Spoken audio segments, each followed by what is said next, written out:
ইব্রাহিম আলাইহিস সালামের সন্তান ইসমাইল আলাইহিস সালাম বাবার সাথে চলার উপযুক্ত হয়েছে। ঘটনা বলা উদ্দেশ্য না, আমার মূল আর একটা জিনিস বলা উদ্দেশ্য, এই জন্য ঘটনাটা বলতেছি। সন্তান যখন বাবার সাথে চলার উপযুক্ত হয়েছে, আল্লাহ তাআলা ইব্রাহিম আলাইহিস সালামকে পরীক্ষা নিচ্ছেন। পরীক্ষা কি? স্বপ্নে দেখাইলেন তিনি তার ওই কলিজার টুকরা সন্তানকে জবাই করতেছে।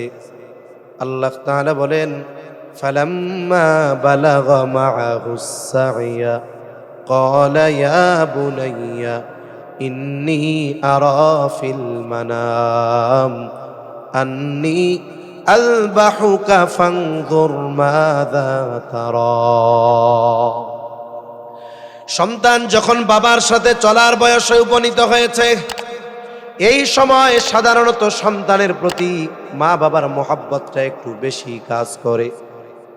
ইব্রাহিম আলাইহিস সালাম স্বপ্নে দেখলেন তিনি তার সন্তানরে জবাই করতেছেন। আর সাধারণ মানুষের স্বপ্ন, অলি কুতুব আবদাল গাউস সবার স্বপ্ন আর নবীদের স্বপ্ন এক নয়।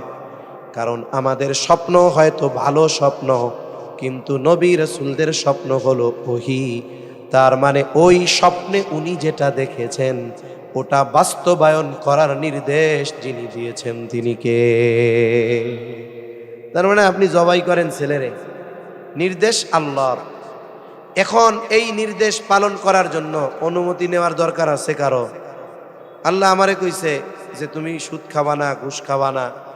এখন আমি যাই আমার আব্বারে করার দরকার আছে, আব্বু আমি সুদ খাবো কি খাবো না, আপনি একটু বলে দেন তো।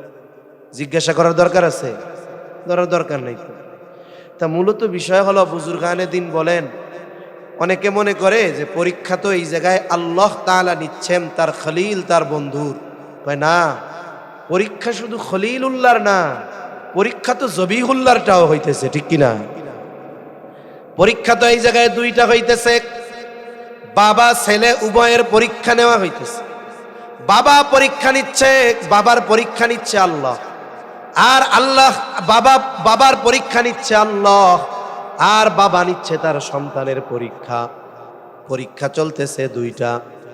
এইবার সন্তানের কাছে এসে ইব্রাহিম আলাইহিস সালাম বলে, ও আমার বৎস, আমি স্বপ্নে দেখলাম যে আমি তোমাকে জবাই করতেছি, তুমি এই ব্যাপারে কি বলো? সন্তানকে বলতেছে, ফানজুর মাযা তারা, তোমার মত কি, মতামত কি? সন্তান তো জানে যে আমার বাবা যেই স্বপ্নে দেখছে এই স্বপ্ন সাধারণ স্বপ্ন না, এই স্বপ্ন ওহী। এ স্বপ্ন কি? ওহী, আল্লাহর পক্ষ থেকে নির্দেশ। তা সন্তান কিন্তু এই কথা বলে নাই যে আব্বু ৮৬ বছর বয়সে আল্লাহ আমাকে দিয়েছে, তা আপনি একটু আল্লাহর কাছে বলেন না, আল্লাহ এই আদেশটা না দিয়া এর বদলে আর একটা দিয়া দেন। সন্তানের আচরণ কি? সন্তান বাবার এই কথার সাথে সাথে বলতেছে, ইয়া আবাতি ফাআল মা তুমার, হে আমার পিতা, আল্লাহর পক্ষ থেকে আপনি যে আদেশ প্রাপ্ত হয়েছেন সেটাই আপনি করেন। তার মানে আল্লাহ তাআলা আমাকে জবাই করার নির্দেশ দিয়েছে, আপনি জবাই করেন। সাথে সাথে পিতাকে কেমন যেন সান্ত্বনা দিয়ে সন্তান বলে, সাতাজিদুনি ইনশাআল্লাহু মিনাস সাবিরিন। ইনশাআল্লাহ, আপনি পেরেশানি হয়েন না, আপনি আমাকে ধৈর্যশীলদের অন্তর্ভুক্ত পাবেন। সুবহানাল্লাহ। তাহলে পিতা বলছে, স্বপ্নে দেখছি তোমারে জবাই করতেছি। ছেলে বলে, শুয়া পড়ছি আব্বা জবাই করেন। এই যে বাবার কথার সাথে সাথে সন্তান যে এই আদেশ বাস্তবায়নের জন্য নিজের ফেদা বানায়া দিছে, কেন হইছে? বলে যত কারণ, তার মধ্যে অন্যতম এক কারণ হলো ওই সেই দুআ, রব্বি হাবলি মিনাস সালিহিন। আমাদের অভিভাবকদের অভিযোগ, বলে হুজুর ছেলের কোনো কিছুতে অভাব রাখি না, মেয়ের কোনো কিছুতে অভাব রাখি না, এরপরেও কথা শোনে না, কি হইছে? কয় হুজুর ডানে যাইতে বললে বামে যায়, বামে যাইতে বললে ডানে যায়, দাঁড়াইতে বললে শুয়ে পড়ে। হুজুর কি করবো বুঝতেছি না। তা আমি অনেকরে বলতে মন চায় যে ইব্রাহিম আলাইহিস সালামও সন্তানের জন্য দোয়া করছে, রব্বি হাবলি মিনাস সালিহিন। আপনার সন্তান হওয়ার আগে আপনি কতবার দুইজন মিলে আল্লাহর কাছে এই দোয়া করছেন, এটা আগে আমারে কন। এজন্য সন্তানের জন্য পিতামাতার দোয়া এটা সন্তানের জীবনে অন্যতম প্রভাব বিস্তারের কারণ। এজন্য যারা বিবাহ করছে সন্তান হয় নাই, দোয়া একাগ্রতার সাথে করবে কার কাছে? জোরে বলেন কার কাছে? আল্লাহ তাআলার কাছে। আবার দেখা যায় অনেকে আল্লাহর কাছে ছেলে চাইছে, মেয়ে হইছে, রাগ হওয়া যাবে নাকি? রাগ হওয়া যাবে না, কারণ ছেলে হোক মেয়ে হোক দেয় কে? যদি বাস্তবে মহিলার অসুবিধার কারণে মেয়ে হইতো, বাস্তবতা মহিলার অসুবিধার কারণে হয় না। যদি কারণটাই এমন হইতো নারী পুরুষের কারণে ছেলে হয় মেয়ে হয়, তাইলে নারী হওয়ার জন্য মেয়ে হওয়ার জন্য দায়ী করা যাইতো ছেলেকে। আমরা কাউরে দায়ী করি না, কারণ আল্লাহ তাআলার হাতে এটা দেওয়ার চাবি। ইয়াহাবু লিমান ইয়াশাউ ইনাসা ওয়া ইয়াহাবু লিমান ইয়াশাউ যুকুর আও ইউযাওয়িজুহুম যুকরানা ওয়া ইনাসা ওয়া ইয়াজআলু মান ইয়াশাউ আকীমা। তিনি যাকে চান মেয়ে দেন, যাকে চান ছেলে দেন, যাকে চান দুইটাই দেন, যাকে চান তিনি কোনোটাই দেন না। তাহলে চাইছি ছেলে, হইছে মেয়ে, কিন্তু মেয়েটা দিছে কে? এখন যদি মুখটারে পেশার মতো গোমরা বানায় রাখে, কি হইল? তাইলে বলেন তো, ফয়সালা তো আল্লাহর, আল্লাহ দিছে, এটার উপরে নারাজি প্রকাশ করা হইল, খবরদার। আবার অনেকের ক্ষেত্রে এমন আছে বিবাহ করছে, দোয়া করে, সন্তান হয় না। আবার ডাক্তার দেখাইছে যে কোনো শারীরিক অসুবিধা আছে কিনা। অনেকের ক্ষেত্রে এমন হয় যে কোনো রকমের অসুবিধা নাই, কিন্তু সন্তান কনসেপ্ট হয় না। আবার অনেকে পরীক্ষা করাইছে, দেখা গেল স্ত্রী বন্দা, স্বামী অসুস্থ, সন্তান হয় না।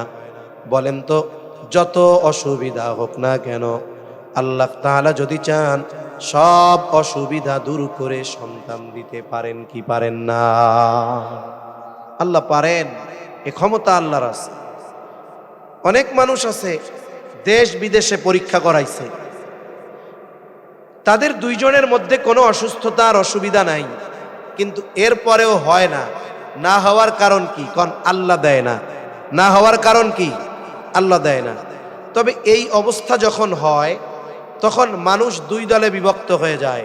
গ্রাম অঞ্চলে আছে বিশেষ করে, দেশ বিদেশে ডাক্তার দেখাইছে, কোনো অসুবিধা নাই, কিন্তু সন্তান হইতেছে না।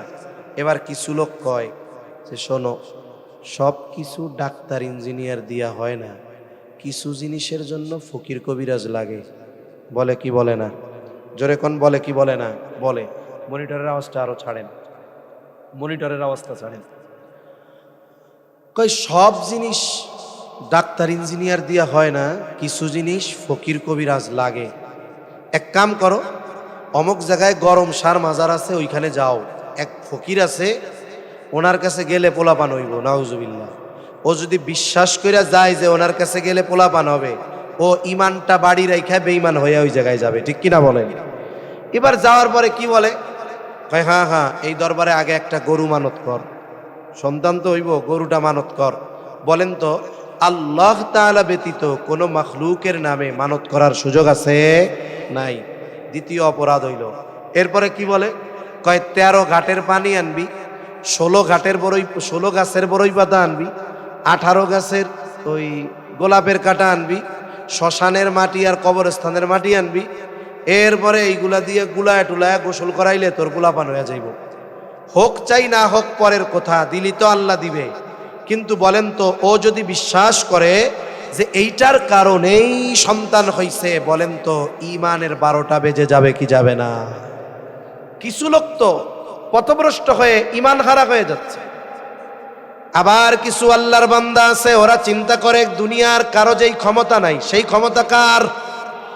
সব ডাক্তার চিকিৎসা দেখাইলাম, কাজ হইল না, কিন্তু আল্লাহর দেওয়ার ক্ষমতা আছে। স্বামী স্ত্রী দুইজন মিলে পরামর্শ করছে, চলো এক কাজ করি, আল্লাহ তাআলা সম্পদ যা দিয়েছে, সম্পদগুলো থেকে কিছু বিক্রয় করে আমরা আল্লাহর ঘর জিয়ারতে চলে যাই, আল্লাহ তাআলার কাছে চাই। আল্লাহ যদি দেয়, দুনিয়ার কারো ঠেকানোর ক্ষমতা নাই। আর আল্লাহ যদি না দেয়, পৃথিবীর সবাই মিলে যদি চেষ্টা করে, কাজ হবে না। চলো দেখি আল্লাহর কাছ থেকে মঞ্জুর করানো যায় কিনা। স্ত্রী তার গহনা বিক্রয় করে, স্বামী জমি জাতি বিক্রয় করে, স্বামী স্ত্রী দুইজন চলে গেছে হজের সফরে। এই রকম ব্যক্তির খবর আমার জানা আছে, এই জন্য বলতেছি।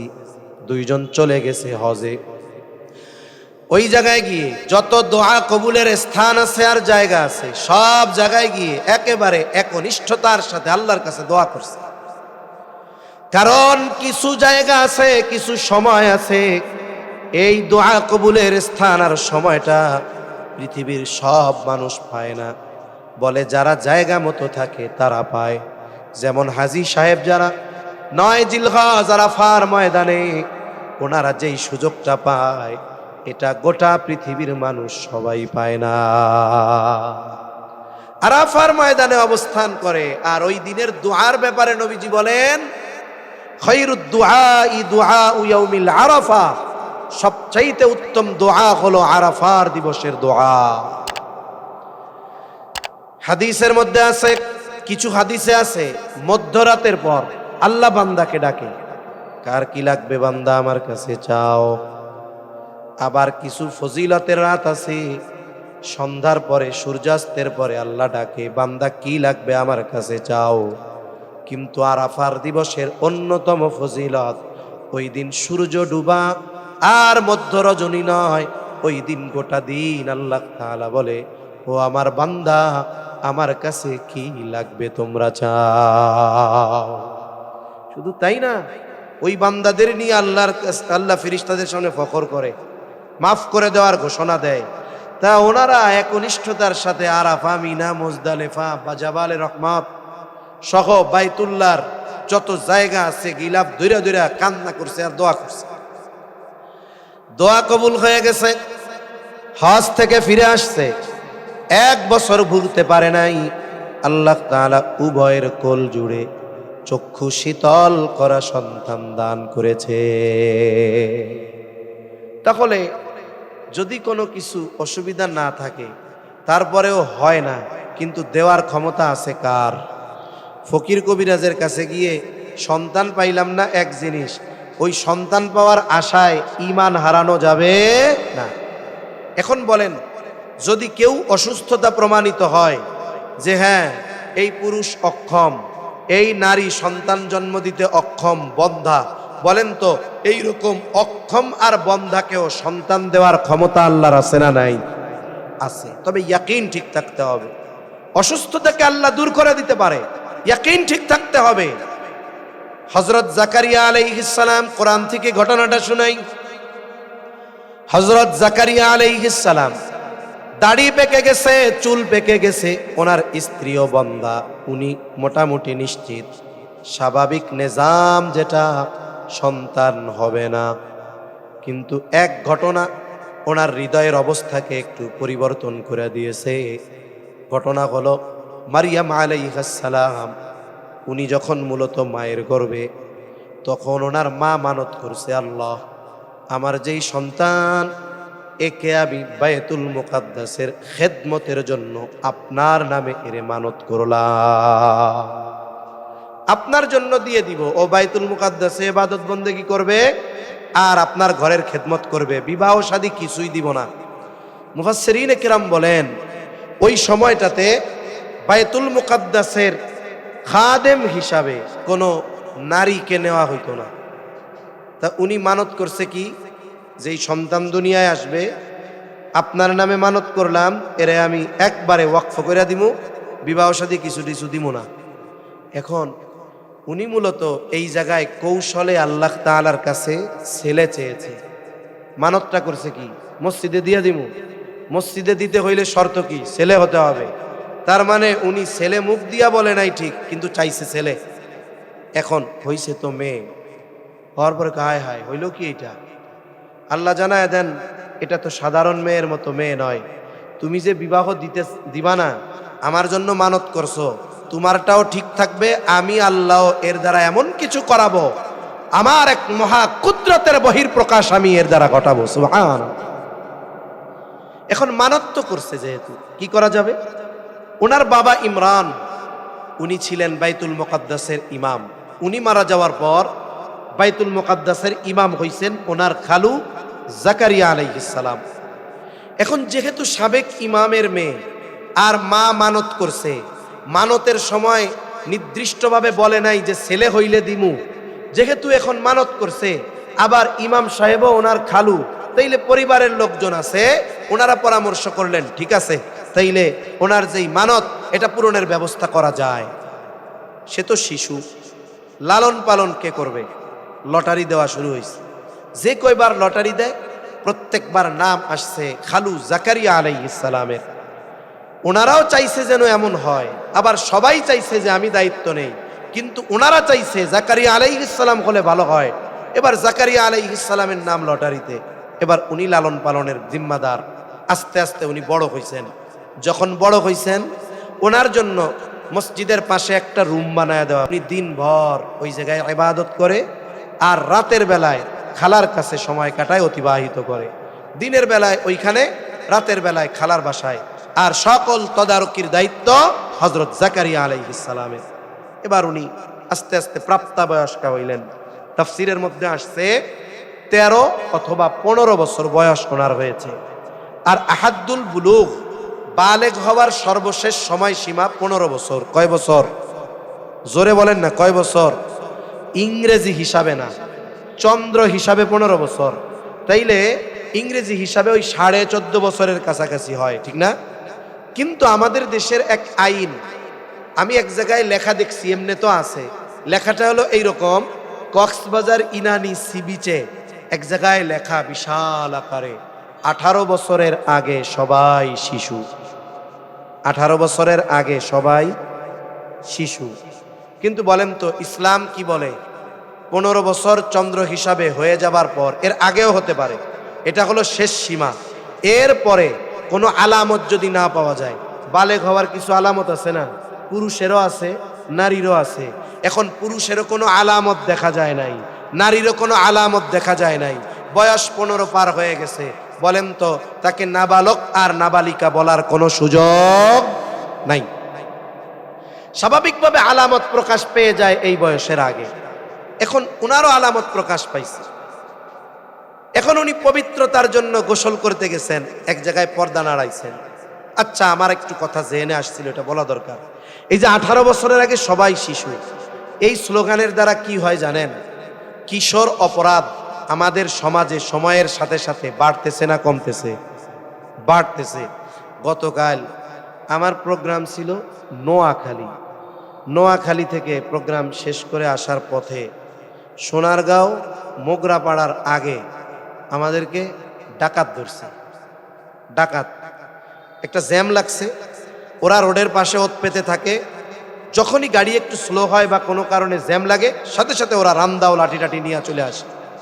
তা একেবারে ওরা ওদের ভাষায় আর কি, দোকানদাররা কয় না যে আজকে বিসমিল্লাহ হয় নাই, এ কথা বলা ঠিক না, তবে বলে ভিন্ন উদ্দেশ্যে যে আজকে বেচা কিনা এখনো শুরু হয় নাই। তা ওদের ভাষায় আর কি বলতেছি যে ওরা বিসমিল্লাহ করছে আমাকে দিয়ে, আর কি মানে উদ্বোধন করছে আমাদের দিয়ে। এখন গাড়ি রানিংয়ে, তখন সামনে জ্যাম, আমাদেরটা হালকা রানিং, স্লো হইতে হইতে রাস্তা থেকে উঠে আসছে। উঠে এসে একজন ডান পাশে বাম পাশে গাড়ির সাইডের গ্লাসগুলোতে শক্ত করে বাড়ি মারছে। কিন্তু গাড়ি হালকা রানিং থাকায় হয়তো বাড়িটা এক জায়গায় চাপ পড়ে নাই। যখনই ছড়ায় গেছে বাড়ির যেই শক্তি, এটা যখন ছড়াইছে, আল্লাহর রহমতে গ্লাস আর ভাঙে নাই। আমরা একটু বাম দিয়ে আগায় গেছি। তা এই সময়টুকুর মধ্যে যে কয়েকজন আমার নজরে পড়ছে, এর মধ্যে ওই কয়েকজনকে মনে হয়েছে এদের কারো বয়স 18 বছরের বেশি হবে না। এদের কারো বয়স 18 বছরের আগে বেশি হবে না। এখন ও যদি ধরা খায়, 18 বছর বয়স হয় নাই ইংরেজি হিসাবে, ও একটা মার্ডার করছে, 17 বছর 11 মাস 28 দিন ওনার বয়স, ওই দিন খুন করছে, বলবে না না রে, এ শিশু বাচ্চা, মাসুম বাচ্চা, এরে কি জেলখানায় দেওয়া যায়? ওকে সেফ হোমে নিয়ে যাও, আরামের খাবার দাবার আর বিছানার ব্যবস্থা করো, ওইখানে 10 বছর লালন পালন করো গিয়া। তার মানে কি বুঝলেন? 18 বছরের আগের অপরাধকে এই আইন লিখিত নয়, বরং সমর্থন দিচ্ছে তাদের অপরাধের বৈধতার, ঠিক কিনা বলেন? এজন্য মনে রাখতে হবে, ইসলাম যেই বিষয়গুলোর ব্যাপারে সিদ্ধান্ত দিয়েছে, এগুলোর মধ্যে শুধু পরলৌকিক কল্যাণ নয়, জাগতিক কল্যাণও পরিপূর্ণভাবে নিহিত রয়েছে, ঠিক কিনা বলেন? যদি 15 বছর বালেগ হওয়ার সর্বশেষ সময়সীমা, এরপরে যদি অপরাধ করো তাহলে শাস্তি 18 বছরের বেশি যেরকম, এরকম বয়স 15 বছর হয়ে গেছে তার ক্ষেত্রেও এরকম, ওই শাস্তি যদি কঠোরভাবে আরোপ করা হতো, আশা করা যায় এদেশে কিশোর গ্যাং সময়ের সাথে সাথে বাড়তো না। এই যে বড় বড় মার্ডার হয়, খুন হয়, নেতারা ভাড়া করে কাদের? সব এই বয়সের 15 থেকে 18 বছরের বয়স। এদেরকে দিয়ে বড় বড় কিলিং মিশন সফল করে। লাস্টে কি হয়? এটা তো কিশোর, নাবালক বাচ্চা, বোঝে নাই, যাও ওরে সেফ হোমে দাও, 3-4 বছর থাকে জেলখানা থেকে। অমুক ভাই বড় নেতা হয়ে বের হয়, পরে সাইনবোর্ড লাগায় অমুক ভাইয়ের পক্ষ থেকে ঈদের শুভেচ্ছা, পরের বছর উনি বলে অমুক মার্কায় ভোট দিয়ে জয়যুক্ত করুন। ঠিক কিনা বলেন? এজন্য সম্মানিত উপস্থিতি, ইসলামের এই আইনটা আমার তো মাঝে মধ্যে মন চায়, যেহেতু এটা আল্লাহর রসুলের পক্ষ থেকে সুস্পষ্ট নির্দেশনা, আমার তো মন চায় আমাদের মুরব্বী যারা আছে এই আইনগুলোকে সংশোধন করার জন্য রাষ্ট্রের উপরে সর্বোচ্চ চাপ প্রয়োগ করা দরকার। কিন্তু অবস্থা কি? এই কথাগুলো নিয়ে কেন যে কথা বলে না, এটা আমার মাঝে মধ্যে মাথায় ধরে না। যাক, আমরা যদি মুরব্বীদের কানে পৌঁছাতে পারি তাহলে হয়তো ওনারা এই বিষয়গুলো নিয়ে ভাববেন। তো ওনার বয়স 13 অথবা 15, উনি এখন পবিত্রতার গোসলের জন্য এক জায়গায় গেছেন, পর্দা টানাইছেন। ইতিমধ্যে একজন সুদর্শন যুবক ওনার সামনে হাজির। উনি দেখে প্রচন্ড ভীত সন্ত্রস্ত হয়ে গেলেন, কিন্তু চেহারা দেখে মনে হচ্ছে লোকটা খোদাভীরু। এই জন্য তিনি সাথে সাথে বলতেছেন, ক্বালা ইন্নী আউযু বিররহমানি মিনকা ইন কুনতা তাকিয়া। বলতেছে, আমি দয়াময় আল্লাহর কাছে তোমার থেকে আশ্রয় চাইতেছি, তুমি যদি আল্লাহ ভীরু হও। তা উনি তো মানুষ না, উনি তো ফেরেশতা। উনি সাথে সাথে জবাব দিয়ে দিলেন। মুফাসসিরিনে কেরাম বলেন, এই জায়গায় মারিয়াম আলাইহিস সালামের একটা পরীক্ষা হতে পারে। এইবার উনি জবাব দিলেন, তুমি ভয় পেও না, আমাকে তোমার রব পাঠিয়েছেন, আমি তোমার রবের প্রেরিত একজন দূত, ফেরেশতা। ক্বালা, তিনি বলতেছেন, ইন কুনতা তাকিয়া, ক্বালা ইন্নামা আনা রাসূলু রাব্বিকি লিআহাবা লাকি গুলামান যাকিয়া। আমারে পাঠাইছে তোমার রব, আমি তোমার রবের প্রেরিত এক দূত। আসছি কেন? লিআহাবা লাকি গুলামান যাকিয়া, তোমার এক পবিত্র সন্তান দেওয়ার জন্য। তার মানে আল্লাহর পক্ষ থেকে তোমাকে একজন নেককার সন্তান দেওয়ার জন্য তোমার রব আমারে পাঠাইছে। বলে কি সন্তান হবে কেমনে? লাম ইয়ামসাসনি বাশারু ওয়া লাম আকু বাগিয়া, কিভাবে আমার সন্তান হবে? আমারে তো কোনো পুরুষ স্পর্শ করে নাই, আমি ব্যভিচারিণীও নয়, কিভাবে আমার সন্তান হবে? এবার ফেরেশতা জিবরাইল আলাইহিস সালাম জবাব দেয়, ক্বালা রাব্বুকা। এবার ফেরেশতা জবাব দিচ্ছে, ক্বালা কাযালিকা ক্বালা রাব্বুকা হুয়া আলাইয়া গায়্যিন। তিনি বলেন, তোমার রব যেভাবে চায় সেভাবে হবে, আর এটা তোমার রবের জন্য শুধু সহজ নয়, বরং অতি অতি সহজ। এবার আল্লাহর নির্দেশে ফেরেশতা রূহ ফুঁকে দিলেন। এবার তিনি সন্তান সম্ভবা। মুফাসসিরিনে কেরাম বলেন, একটা মেয়ে যখন প্রেগনেন্ট হয়, তার সন্তান ভূমিষ্ঠ হওয়ার সময় যত নিকটবর্তী হয়, তার শারীরিক গঠন তত পরিবর্তন হয়। ঠিক কিনা? এমনিই বোঝা যায় যে ইনি সন্তান সম্ভবা। কিন্তু মারিয়াম আলাইহিস সালামের ক্ষেত্রে আল্লাহর কুদরত, যতক্ষণ ঈসা আলাইহিস সালাম ভূমিষ্ঠ হন নাই এবং উনি নিজে সন্তানকে কোলে করে ওনার সম্প্রদায়ের কাছে যতক্ষণ না আসছেন, ততক্ষণ পর্যন্ত ওনার ঘরের মানুষ, ওনার খালা, অন্যান্য নারী কেউ জানতো না যে ওনার গর্ভে একটা সন্তান আছে। সুবহানাল্লাহ। আল্লাহ তাআলা ওই অবস্থাকে মানুষের চোখের আড়াল করে দিয়েছেন। দ্বিতীয় বিষয়, যখন কেউ সন্তান সম্ভবা হয়, স্বাভাবিকভাবে ডাক্তার কি বলে যে আপনি ওনাকে ভালো খাওয়াবেন, আপেল কমলা খাওয়াবেন, আনার বেদানায় লিচু এগুলা খাওয়াবেন, সাথে সাথে দুধ ডিম কলা খাওয়াবেন। আবার কি বলে যে এগুলো খাওয়াবেন কেন? এগুলো খাওয়ার দ্বারা ওনার দেহে পুষ্টি পাবে, ওনার দেহে যদি পুষ্টি পায় তাহলে সন্তান পুষ্টি পাবে। স্বাভাবিক এই নিজাম অতীত থেকে আসতেছে।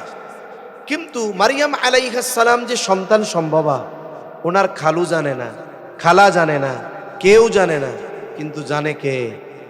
জোরে বলেন না কে? আল্লাহ তাআলা জানে। এজন্য মারিয়াম আলাইহিস সালামের এই গর্ভকালীন বালক খাওয়ানোর জিম্মাদারি আল্লাহ দুনিয়ার কাউকে দেন নাই, নিজে নিয়ে নিয়েছেন। সুবহানাল্লাহ। এবার জাকারিয়া আলাইহিস সালাম খোঁজ খবর নেওয়ার জন্য মারিয়াম আলাইহিস সালামের রুমে ঢুকে। যখনই ঢুকে তখনই দেখে হরেক রকমের ফলমূল। আল্লাহ তাআলা বলেন, কুল্লামা দাখালা আলাইহা জাকারিয়াল মিহরাবা ওয়াজাদা ইনদাহা রিজকা। তিনি যখনই মারিয়াম আলাইহিস সালামের রুমের মধ্যে ঢুকেন, উনি দেখেন হরেক রকমের ফলমূল, একেবারে গাছ পাকা তরুতাজা। অথচ যেই ফল গাছ পাকা তরুতাজা মারিয়ামের সামনে, ওইটা এখন গাছেও নাই, বাজারেও নাই। আবার ওই সময় তো কোল্ড স্টোর করার কোনো ব্যবস্থাও নাই। তার মানে এটা হলো মৌসুম নয়, ফল গাছেও নাই, বাজারেও নাই। অথচ মারিয়ামের সামনে একেবারে গাছ পাকা তরুতাজা ফলমূল। এইটা দেখে জাকারিয়া আলাইহিস সালাম জিজ্ঞাসা করে, ক্বালা ইয়া মারইয়ামু আন্না লাকি হাদা। ও মারিয়াম, এই যে গাছ পাকা তরুতাজা হরেক রকমের ফলমূল খাবার, এগুলো তোমার জন্য কোথার থেকে আসলো, কোথায় পাইছো তুমি? মারিয়াম আলাইহিস সালামের সহজ আর সরল জবাব, ক্বালাত হুয়া মিন ইনদিল্লাহ। এই রিজিক ফলমূল যার তরফ থেকে আসছে তিনি কে? আল্লাহর তরফ থেকে আসছে। বলেন তো, গাছে ফল নাই, বাজারেও নাই, কোল্ড স্টোরেও নাই। আল্লাহ যদি তার কারো বান্দারে খাওয়াইতে চায়, মৌসুম লাগবে না, বাজারে লাগবে না, একেবারে তরুতাজা ফল খাওয়াইতে পারে কি পারে না? আল্লাহ পারে। এই পারার বিষয়টার এর উপরে আমাদের যত ঈমান, তার চাইতে নবী রাসূলগণের বিশ্বাস অগণিত গুণ বেশি। এজন্য উনি আর কিছু বলেন না, বলে আমাদেরও বিশ্বাস আছে, তবে ওনাদের মতো না। তো এই জন্য আমরা কি করতাম, আগে জিজ্ঞাসা করতাম, পাইছো কই? আল্লাহ দিছে।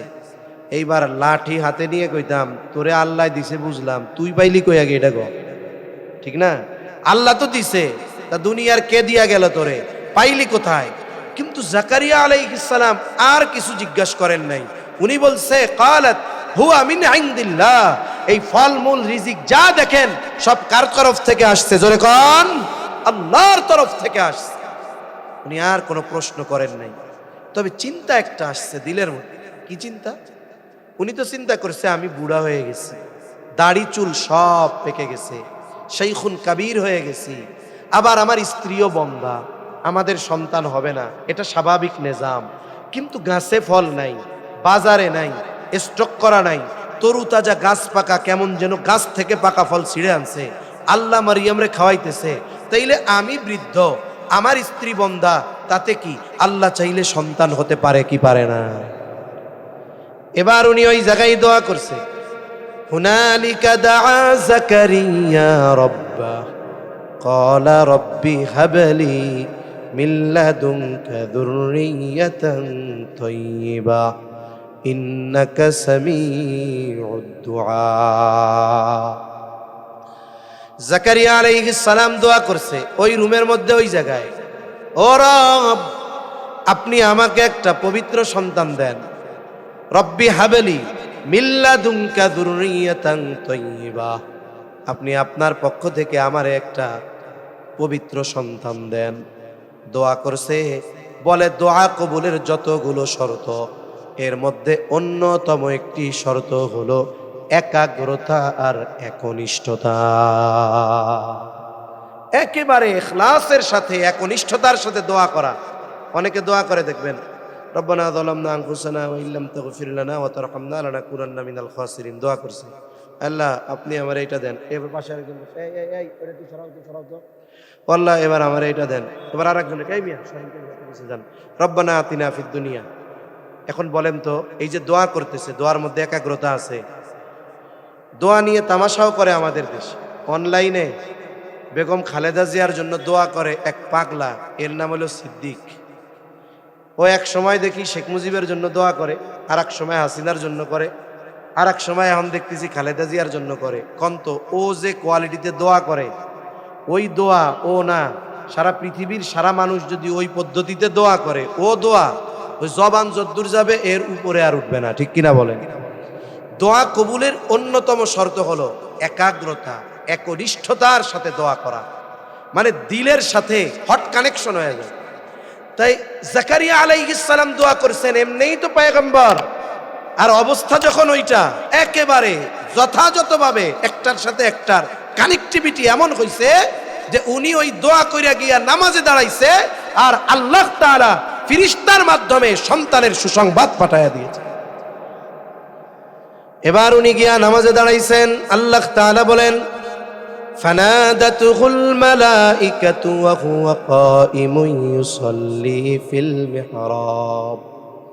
তিনি ওনার রুমের মধ্যে নামাজে দাঁড়াইছে, আর ফেরেশতা এসে ডাক দিয়া বলে, ও পয়গম্বর জাকারিয়া আলাইহিস সালাম, আন্নাল্লাহা ইউবাশশিরুকা বিয়াহইয়া, আপনি যে দোয়া করছেন আল্লাহ আমাকে একটা পবিত্র সন্তান দেন, দোয়া কবুল হয়ে গেছে।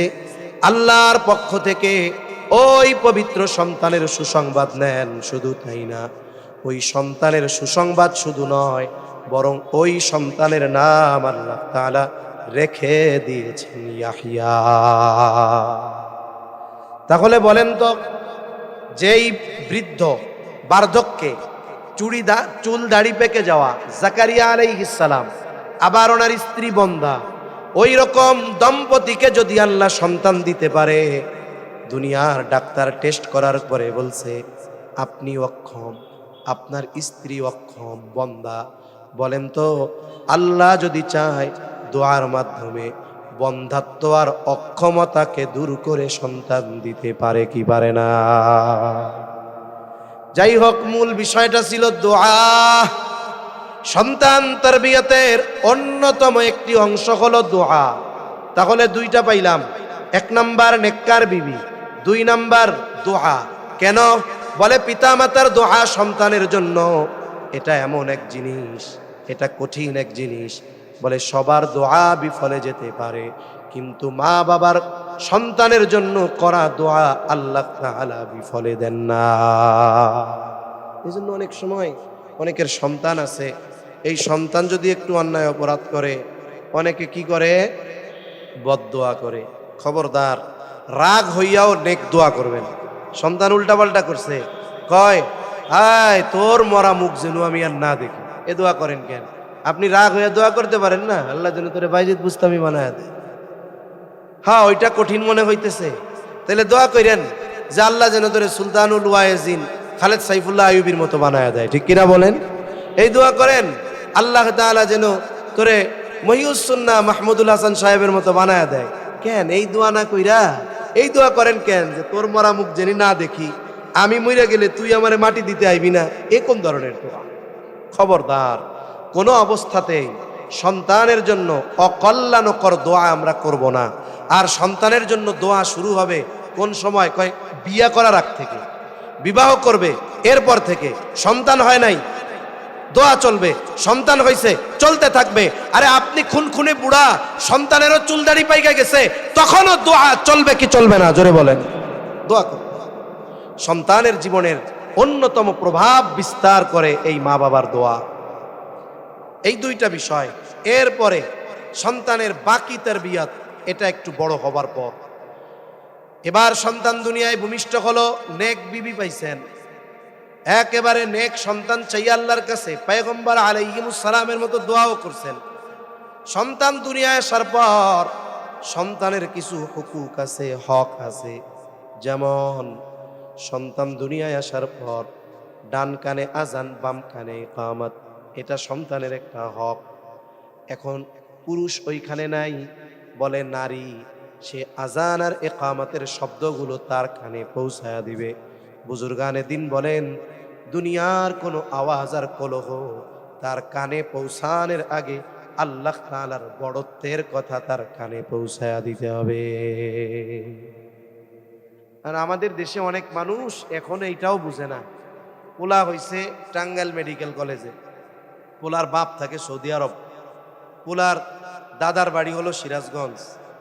এইবার বাচ্চা হইছে, সাথে সাথে ফোন দিছে নানি যে শুনছো তোমার তো পোলা একটা হইছে। এখন রাত বাজে বাংলাদেশে ৩টা। সৌদি আরব থেকে সিরাজগঞ্জ ওই যুবক তার বাড়ির মসজিদের মুয়াজ্জিনরে ফোন দিছে রাত ৩টায়। এখন ইমাম মুয়াজ্জিনকে রাত ৩টায় ডাকে ২ কারণে।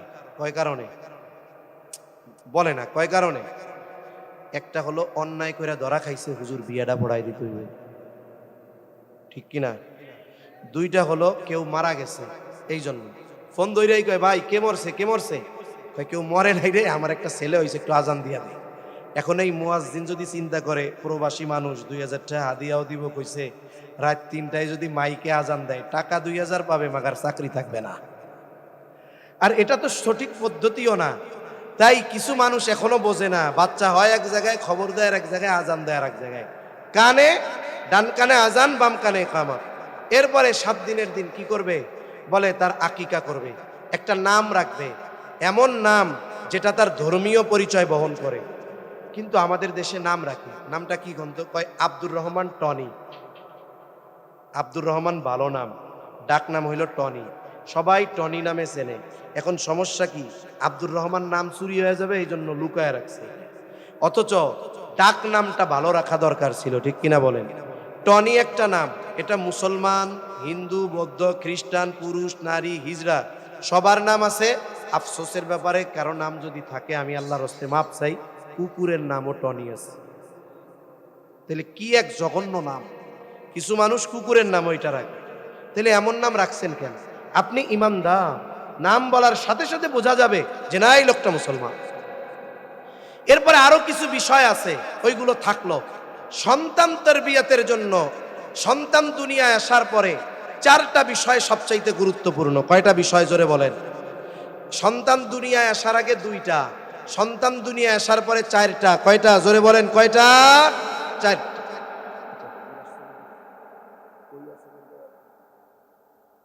আচ্ছা, কয়টা বিষয় জোরে কোন? 4টা। সন্তান এইবার তার হকগুলো আদায় করা হলো।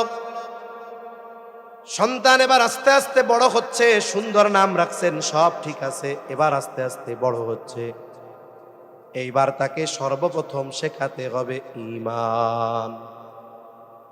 তাওহীদ আর ঈমানের বীজ তার বুকে রোপণ করতে হবে। তার অন্তরে তাওহীদ আর ঈমানকে সুদৃঢ় করতে হবে। এখন বলতে পারেন হুজুর ছোট মানুষ, আগে ক্লাস 5 পাস করুক, এরপরে ঈমান শেখাবো। আমি বলি তা হবে না। আধুনিক বিজ্ঞান বলে সন্তানের ক্যারেক্টার কেমন হবে, ব্রেন ডেভেলপ কেমন হবে, এটা 2.5-3 বছর থেকে 5 বছরের মধ্যে মোটামুটি প্রকাশ পেয়ে যায়। তার মানে কি বোঝা গেল?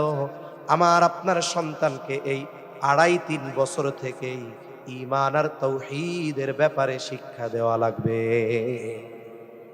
এখান থেকে শুরুটা করতে হবে, রাস্তা তারে ধরাইতে হবে। কেন বলে? ছোট মানুষ, শিশু বাচ্চা, এরা হলো নরম কাদার মতো, নরম মাটির মতো। আমাদের অঞ্চলে মাটির তৈজসপত্র যারা বানায় এদেরকে বলে কুমার। আপনাদের এদিকে কি বলে? কুমার। এখনো আছে, আছে না? এখনো আছে। তবে ওইগুলো আগে ছিল মানুষের নিত্যদিনের জিনিস, কিন্তু এখন হইছে শৌখিনতার জিনিস। আগের আমাদের দাদিদের দেখছি মাটির পাইলাই ভাত রান্ধতো, আমরা মাটির খুরায় ভাত খাইতাম, তরকারি বাড়তো মাটির খুরায়। কিন্তু এখন দেখবেন শহরের অভিজাত গুলশানে ডুপ্লেক্স বাড়িতে গিয়ে দেখবেন আপনাকে মাটির প্লেটে খাবার দিচ্ছে। এটা এখন বিলাসী পণ্য হয়ে গেছে, অথচ এক সময় এটা আমাদের নিত্যদিনের প্রয়োজনীয় জিনিস ছিল। এখন এই যে মাটির কাজ যারা করে কুমার, এদের কি আছে বলে? বানাইতে দেখছি আগে ওই ঘোড়ার গাড়ির একটা চাকা রাখতো, ওই চাকার মধ্যে মাটি দিত, নরম মাটি, চাকাটা ঘুরলি দিত, আর মাটি তার হাতের নৈপুণ্যতায় কিছু মাটি হইতো প্লেট, কিছু হইতো জগ, কিছু পিরিচ, কিছু কাপ, কিছু ফুলের টব, এইরকম এক একটা দিয়ে এক একটা জিনিস বানাইতো। কিন্তু সব কিছু যেটা থেকে বানাইতো সেটার নাম মাটি। মাটি হলেই তো হবে না, কুমার যত অভিজ্ঞ হোক, ওরে যদি আপনি সুন্দর মতো এই জায়গা থেকে কোদাল দিয়ে এক কোপ মাটি উঠাই দিয়ে কন, তুমি তো এই দুনিয়ার বা এই দেশের সবচাইতে ভালো কুমার, এই যে মাটি দিলাম, পানি পুনি কিছু মাহাইতে পারবা না, এটা দিয়ে আমার একটা গেলাস বানায় দাও। ও বলবে চাচা গেলাস তো বহুদূর, এটা দিয়ে একটা পুতাও বানাইতে পারুম না। তার মানে কি হইল, ওই প্লেট গ্লাস বানানোর জন্য মাটি নরম থাকতে হবে। অনেকে চিন্তা করে ছেলেরে আগে ম্যাট্রিকে গোল্ডেন এ প্লাস পাওয়াই, এরপরে তাবলিগে পাঠাইয়া ইমান আমান শিখাবো।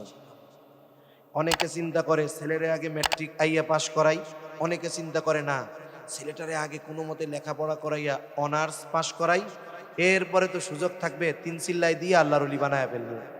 হয় খুব কম, কিন্তু অধিকাংশ ওই যে তেড়া হয় ওটা আর সোজা হয় না, ঠিক কিনা বলেন? এজন্য সন্তান কাদামাটির মতো, এই সময় আপনি আমি ওকে যেই ধাঁচে গড়ে তুলবো এই ধাঁচ তার মধ্যে থাকবে। এজন্য উচিত কি, সন্তান যখন ছোট ওই সময় থেকেই তার অন্তরে ঈমান আর তাওহীদের বীজ বপন করা। কিভাবে করবে? করার পদ্ধতি অনেক আছে, আর সহজ পদ্ধতির কথা লাস্টে বলবো। মনে করেন আমাদের দেশে আমার 2.5 বছর, ওই 2 বছর 2 মাস বয়সের একটা বাচ্চা আছে। এখনের বাচ্চারা খুব টেকনা, এরা অনেক কিছু তাড়াতাড়ি বুঝে। তা ওরেও দেখছি ঘুম পাড়াইতে গেলে যদি বলি গল্প শোনামু, তা আমার বড় বাচ্চা যেটা, এর জন্য এক সেট গল্পের বই কিনছি। মুফতি ইয়াহইয়া ইউসুফ নদভী হাফিজাহুল্লাহ, ওনার একটা সিরিজ গল্পের বই আছে, দাদু একটা গল্প বলো। তা ছেলেটারে আমি মাঝে মধ্যে, ওর মা মাঝে মধ্যে, ওর দাদি ওই গল্প থেকে গল্পগুলা নিজেদের ভাষায় শোনাই। তা ওই যে দেখছে গল্প, এখন ছোট বাচ্চা যখন শুয়াইতে কই যে আব্বু আসো গল্প বলি, ও দৌড় দিয়া বই নিয়ে আসে। তার মানে গল্প কি ওইটা মোটামুটি 2 বছর 2 মাস হলেও ও বুঝতে পারতেছে। তার মানে ছোট বাচ্চারা গল্পের প্রতি চাহিদা তাদের এখনো আছে। এখন আমরা তো গল্প শোনাই, কি গল্প? আমরা গল্প শোনাই হলো, এক দেশে এক রাজা ছিল, তার একটা ঘোড়া ছিল, ঘোড়ার 2টা পাখনা ছিল, এটা দিয়ে উইড়া সুন্দর মতো একবারে বিশাল দূরে চলে যাইত। এই যে যে গল্প শোনাচ্ছি, এটা সত্য না মিথ্যা? ও মিয়া গল্প কি আর নাই? আপনি কেন কইতে পারেন না? আব্বু তুমি জানো আল্লাহর কত ক্ষমতা? আল্লাহ কি পারে জানো?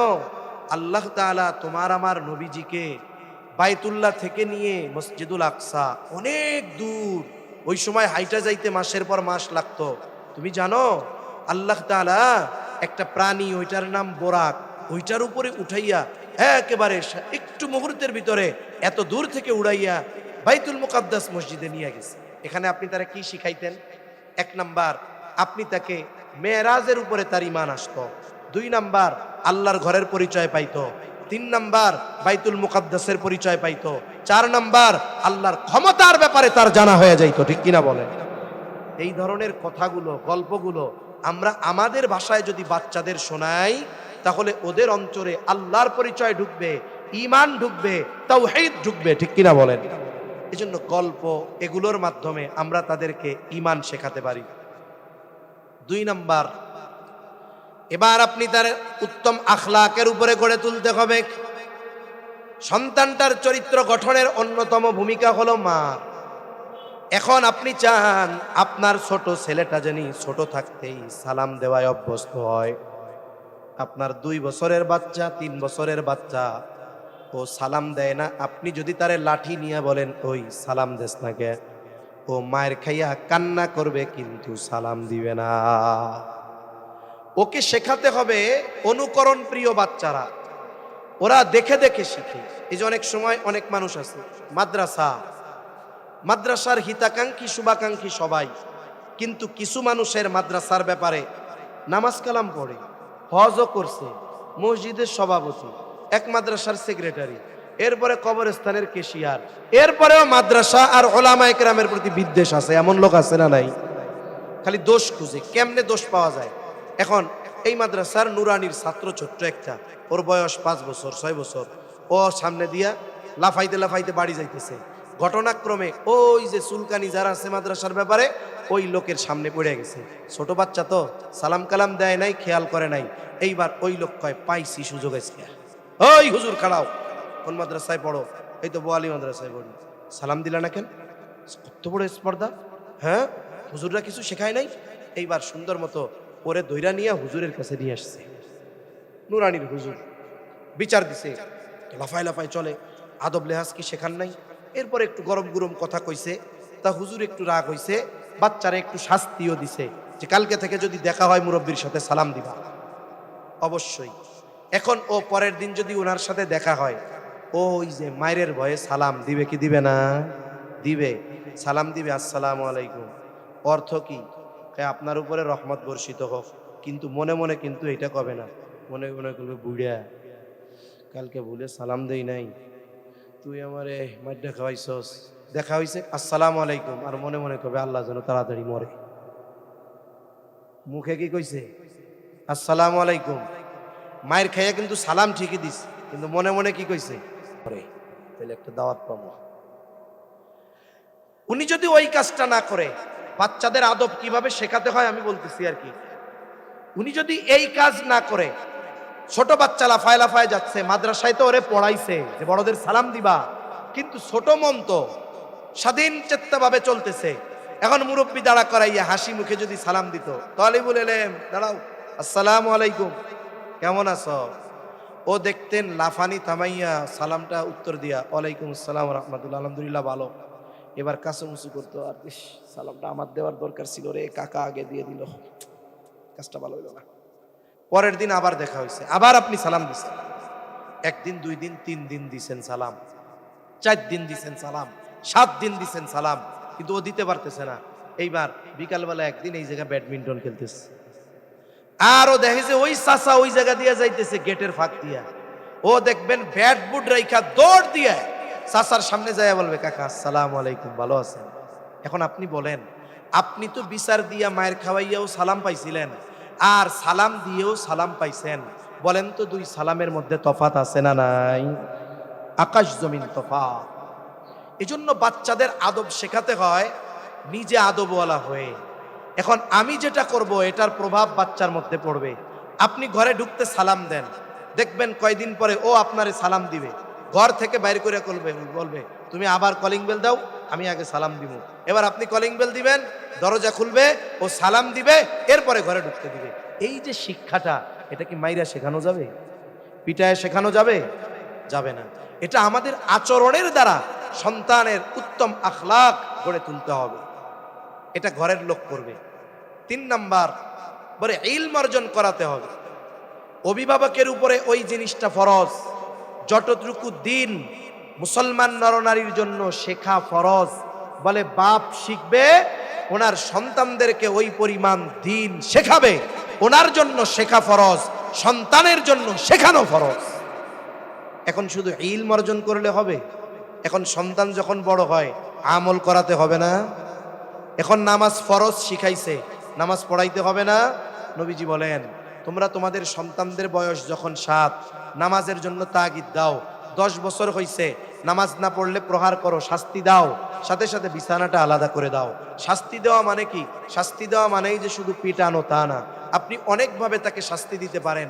আপনি তার কিছু সুযোগ সুবিধা বন্ধ করে দিতে পারেন। তাকে বলতে পারেন যে আমি তোমার আব্বু, তোমার উপরে রাগ হয়েছি, নামাজ পড়ো না কেন? তুমি নামাজ যদি না পড়ো তাইলে তোমারে আর ওই জিনিস দিব না, নামাজ যদি না পড়ো তোমার সাথে কথা বলবো না। এই বিভিন্ন পদ্ধতিতে আপনি তাকে এই 4 জিনিসের তরবিয়ত দিবেন। 1 নাম্বার ঈমান ও আকীদা, 2 নাম্বার বলে আখলাক, 3 নাম্বার ইলম, 4 নাম্বার আমল। কিন্তু বাস্তবতা আর আফসোসের বিষয় হলো আমাদের দেশের অভিভাবক যারা, এরা ইচ্ছা থাকলেও এই 4 বিষয়ের তরবিয়ত সন্তানকে দিতে পারে না। কেন পারে না? মনে করেন একজন বাবা, তার সকালবেলায় অফিস 8টায়, সে ঘুম থেকে উঠে 6:30 7টায় ফজর পড়লো, শীতের দিনের কথা ধরেন 6টায় উঠলো, এরপরে ফজরের নামাজ পড়লো, প্রস্তুতি নিতে নিতে 8টায় অফিসে পৌঁছাতে হবে, সে 7:30টায় বের হয়ে গেল, যাওয়ার সময় দেখলো তার সন্তান ঘুম। ডিউটি কয় ঘন্টা? কয় রাত 8টা পর্যন্ত। এখন রাত 8টা পর্যন্ত শুধু ডিউটি দিয়া তার সংসার চলে না, ওভার টাইম করতে হয়, সে আরো 2-3 ঘন্টা ওভার টাইম করে। এখন বাড়ি ফিরে কয়টায়? বলে অফিস শেষ 11টায়, বাড়ি ফিরতে ফিরতে রাত 12টা। 12টায় এসে দেখে তার সন্তান ঘুম, যাওয়ার সময়ও ঘুম, এসেও দেখে ঘুম। বলেন তো এই বাবার জন্য সন্তানকে ঈমান, আখলাক, ইলম আর আমলের তরবিয়ত দেওয়া কি সম্ভব? জোরে বলেন সম্ভব? সম্ভব না। 2 নম্বর বিষয় বলতে পারেন ঘরের নারীরা, আমাদের দেশের অধিকাংশ গৃহিণী যারা, এরা রাজরানী নয়, বলে এদের নিজের কাজ নিজেরা করতে হয়। ঘরে 3 বেলা রান্না করতে হয়, সন্তান লালন পালন করতে হয়, শ্বশুর শাশুড়ি থাকলে তাদের খেদমত করতে হয়, সাথে সাথে স্বামীর কাপড় চোপড় ধুইতে হয়, আত্মীয় স্বজন আসলে দেখাশোনা করতে হয়।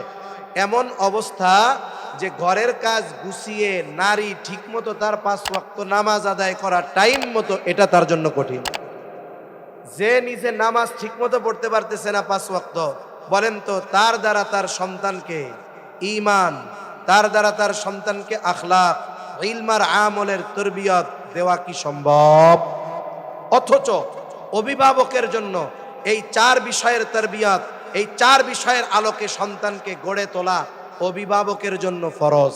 কার জন্য ফরজ? জোরে কোন? অভিভাবকের জন্য ফরজ। কিন্তু ওনার কর্মব্যস্ততা ওনাকে এই দায়িত্ব পালন করার মতো কোনো সুযোগ দিচ্ছে না। সপ্তাহে 1 দিন দেখা হচ্ছে, এতে তো আর কাজ হবে না। বলে হ্যাঁ, আপনার উপরে ফরজ, কিন্তু আপনি পালন করতে পারতেছেন না। বলে যদি পালন না করেন কি হবে? সন্তানকে ঈমান শেখায় নাই, আমল শেখায় নাই, আখলাক শেখায় নাই, ইলম শেখায় নাই। এখন এই সন্তান ডাক্তার হইছে, ইঞ্জিনিয়ার হইছে, কিন্তু বদকার, পাপাচার, আখেরাতে জাহান্নামী। কিন্তু বাবা ভালো, নেককার, উনি হাজী সাহেব। এখন হাজী সাহেবের আমলের অভাব নাই, তাহাজ্জুদ আওয়াবিন ইশরাকের অভাব নাই। কিয়ামতের দিন উনি আমল দেখে চিন্তা করতেছে আমার জান্নাতে যাওয়া কে ঠেকায়? বলে কারো ঠেকানো লাগবে না, আপনার ইঞ্জিনিয়ার ছেলেই আপনার জান্নাত ঠেকানোর জন্য যথেষ্ট। ঠিক কিনা বলেন? আপনি দিন শেখান নাই, এই বিষয়গুলো শেখান নাই, আল্লাহ না করুক সে বদকার হয়ে গেছে, আপনার নেক আমলের অভাব নেই। কিয়ামতের দিন কি হবে আল্লাহ বলেন? ওই সন্তান যাকে দ্বীনের উপরে গড়ে তোলা হয় নাই, ওই সন্তান এবার আল্লাহ তাআলার কাছে ফরিয়াদ করে বলবে, রব্বানা ইন্না আতা'না সাদাতানা ওয়া কুবারানা ফাআদাল্লুনাস সাবিলা। রব্বুল আলামিন আমাদেরকে জানায় দেন, আমাদের এই দায়িত্ব পালনের অবহেলার কারণে যদি আমার আপনার সন্তান কিয়ামতের দিন জাহান্নামী হয়, ওই দিন সে আল্লাহর কাছে বলবে, ও রব, ইন্না আতা'না সাদাতানা ওয়া কুবারানা, আমরা আমাদের নেতাদের, বড়দের, অভিভাবকদের আনুগত্য করেছি, ফাআদাল্লুনাস সাবিলা, আমার ওই অভিভাবক, আমার এই নেতা, আমার পিতা, উনি আমারে পথভ্রষ্ট করেছে। আজকে যে আমি জাহান্নামী, এটা হওয়ার কারণ আমার বাবা। কিয়ামতের দিন এত সহজ না। আজকে হয়তো আমি বিপদে পড়লে সন্তান দৌড়ায় আসে, আত্মীয় স্বজন দৌড়ায় আসে। কিয়ামতের দিন সবাই চিন্তা করবে কার ঘাড়ে পাড়া দিয়া বিপদ দূর করা যায়। যেই সন্তানের জন্য এত ত্যাগ, বলে দিন শেখান নাই, ওই সন্তান হয়তো কিয়ামতের দিন আপনার থেকে পালাবে। কারণ কিয়ামতের ময়দানের একটা চিত্র আল্লাহ তাআলা বলেন, ইয়াউমা ইয়াফিরুল মারউ মিন আখিহি ওয়া উম্মিহি ওয়া আবিহি ওয়া সাহিবাতিহি ওয়া বানিহি লিকুল্লি ইমরিইম মিনহুম ইয়াউমাইদিন শা'নুন ইউগনি। আল্লাহ তাআলা বলেন কিয়ামতের দিন ভাই ভাইয়ের থেকে পালাবে, ওয়া উম্মিহি ওয়া আবিহি, পিতামাতার থেকে পলায়ন করবে, ওয়া সাহিবাতিহি ওয়া বানিহি, স্ত্রী সন্তানদের থেকে পলায়ন করবে। অথচ দেখুন, একজন পরিশ্রমী মানুষ সারাদিন পরিশ্রমের পর যখন সে তার সন্তানের চেহারা দেখে, মা বাবার চেহারা দেখে, স্ত্রীর চেহারা দেখে, মুহূর্তের মধ্যে সারা দিনের কষ্ট দূর হয়ে যায়। ঠিক কিনা বলেন? অনেক প্রবাসী ভাই আছে, প্রবাসে থাকে, 18 ঘন্টা ডিউটি করে, 6 ঘন্টা বিশ্রাম, খাওয়া দাওয়া, গোসলের সুযোগ পায়। অথচ ওই সময়টাতেও যদি বাচ্চা ঘুমায়া থাকে, মোবাইলটা ভিডিও কলে দিয়া স্ত্রীর কাছে বলে, ও কলিজার সন্তানরে একটু দেখাও, কারণ এই যে কষ্ট আমার সন্তানের জন্য। বলে 18 ঘন্টার যেই পরিশ্রম, যেই কষ্ট, মোবাইলের মধ্যে সন্তানের চেহারা দেখার সাথে সাথে দূর হয়ে যায়। তাহলে যেই সন্তানের জন্য রক্ত পানি বানায় ফেললেন, যেই সন্তানের জন্য সব কিছু শেষ করে ফেললেন, ওই সন্তান স্ত্রী থেকেও মানুষ পলায়ন করবে, লুকিয়ে থাকবে। প্রত্যেকটা মানুষ তার নিজের চিন্তায় বিভোর থাকবে, কি হবে আজকে, নাফসি নাফসি, কি হবে আজকে। ওই দিন এটা মনে করার সুযোগ নাই আমি আমার সন্তানকে ভালো খাওয়াইছি, ভালো পড়াইছি, ভালো স্কুলে দিয়েছি, এই জন্য কিয়ামতের দিন আমারে ধরবে না, এটা বাবার কোনো সুযোগ নাই। বলে সন্তান যদি জাহান্নামী হয়ে যায়, পথচ্যুত পথভ্রষ্ট হয়ে যায়, আল্লাহ তাআলার কাছে অভিযোগ দায়ের করে বলবে ফাআদাল্লুনাস সাবিলা, ও রব আমার পিতা আমাকে পথভ্রষ্ট করেছে। আজকে জাহান্নামী হওয়ার জন্য উনি দায়ী। বলেন তো, অনেক সময় গ্রামে দুইটা প্রতিপক্ষ থাকে, ভিলেজে গ্রামে গ্যাঞ্জাম লাগলে দুই প্রতিপক্ষ। এখন এক দলের দুই দলের নেতা উনরা ওমরা গেছে, সৌদি আরব ওমরা করার জন্য গেছে। ইতিমধ্যে উনি জানেও না কিছু না, ওনার দলের লোক প্রতিপক্ষের একজনরে মার্ডার করে ফেলছে। উনি কিন্তু আদেশও দেয় নাই, জানেও না। এখন পলিটিক্স হলো কি, যেই পক্ষের লোক মরে এরা মনে মনে কয় আলহামদুলিল্লাহ আরো দুইটা মূল্যে ভালো হইতো। কেন? মামলা জমবে, ধুমসে ইনকাম করা যায়। এইবার ওরা মামলা করছে। বলেন তো, মামলায় 1 নাম্বার আসামি কে হবে? কে হবে কোন? হ্যাঁ, যিনি ওমরায় আছে, অথচ উনি জানেও না, অর্ডারও দেয় নাই, মামলা কিন্তু হয়ে গেছে। কেন হবে? বলে উনি হলো ওই দলের অভিভাবক। উনি ওই দলের কি? অভিভাবক। অভিভাবকের উপরে 1 নাম্বার মামলা হবে। ঠিক অনুরূপ ভাবে কিয়ামতের দিন অভিভাবকের ব্যাপারে মামলা দায়ের করবে, বলবে জাহান্নামী হওয়ার জন্য আমার বাপ দায়ী। কি করব? আল্লাহ তাআলার কাছে ওনার শাস্তি বাড়ানোর জন্য সুপারিশ করবে, রব্বানা আতিহিম দিআফাইনি মিনাল আযাব। ও রব, যেহেতু ওনার কারণে আমি জাহান্নামী, উনি 1 নাম্বার আসামি, ওনার আযাব দ্বিগুণ করে দেন। তার মানে জান্নাতে তো দিবেনই না, বরং আযাব আপনি দ্বিগুণ করে দেন, আপনি লানত বর্ষণ করেন। একটু চিন্তা করে দেখেন, দুনিয়ায় যদি কোনো পিতা সন্তানের কারণে অপমানিত হয়, সহ্য করতে পারে না, আর ওই কিয়ামতের দিন সন্তানের কারণে যদি অপমানিত হতে হয়, এর চাইতে বড় কষ্টের আর কোনো কিছু আছে নাকি? এজন্য অভিভাবক হিসাবে আমাদের সন্তানদেরকে এই 4 জিনিসের তরবিয়ত দেওয়া আমাদের উপরে। নবী এবং রসুল, নবী এবং আল্লাহ, রসুল এবং আল্লাহ আমাদেরকে জানিয়ে দিয়েছেন এই 4 বিষয়ের তরবিয়ত দেওয়া, এই 4 বিষয়ের আলোকে সন্তানকে গড়ে তোলা, এটা আমাদের উপরে ফরজ। কি জোরে বলেন, আরো জোরে বলেন। ঘুম আসতেছে? হুজুর চলে আসবে, সমস্যা নেই, তাকবীর দেন। নারায়ে তাকবীর, নারায়ে তাকবীর, মাশাআল্লাহ। তাহলে সন্তানকে ঈমান, আকীদা, আখলাক, ইলম ও আমল এর শিক্ষা দেওয়া অভিভাবকের উপরে কি? জোরে বলেন তো, আরো জোরে বলেন কি? এখন বলেন, ফরজ তো এমন এক আমল যেটা আদায় না করলে পরকালে শাস্তি আছে না নাই? আছে। এখন বিষয় হলো আমরা পারতেছি না কেন? কর্মব্যস্ততা। ঘরের মানুষ পারতেছে না কেন? বলে ঘরের ব্যস্ততা। কিন্তু শিক্ষা তো দিতেই হবে, নাইলে দুনিয়া আখেরাত বরবাদ। বলে হ্যাঁ, এই জরুরি শিক্ষার জিম্মাদারি, দায়িত্ব এই যে জামিয়া হুসাইনিয়া, আশরাফিয়া, বোয়ালি মাদ্রাসার মতো বাংলাদেশের আনাচে কানাচে যত মাদ্রাসা আছে, প্রত্যেকটা মাদ্রাসা অভিভাবকদের এই ফরজ জিম্মাদারি নিজেদের কাঁধে তুলে নিয়েছে। ঠিক কিনা বলেন? কেন? মাদ্রাসাগুলাতে ঈমানের শিক্ষা দেওয়া হয় কি হয় না? জোরে বলেন, হয় কি হয় না? ঈমানের শিক্ষা দেওয়া হয়। ছোট বাচ্চা, ওরেও জিজ্ঞাসা করবেন, কও ঈমানের ভিত্তি কি কি?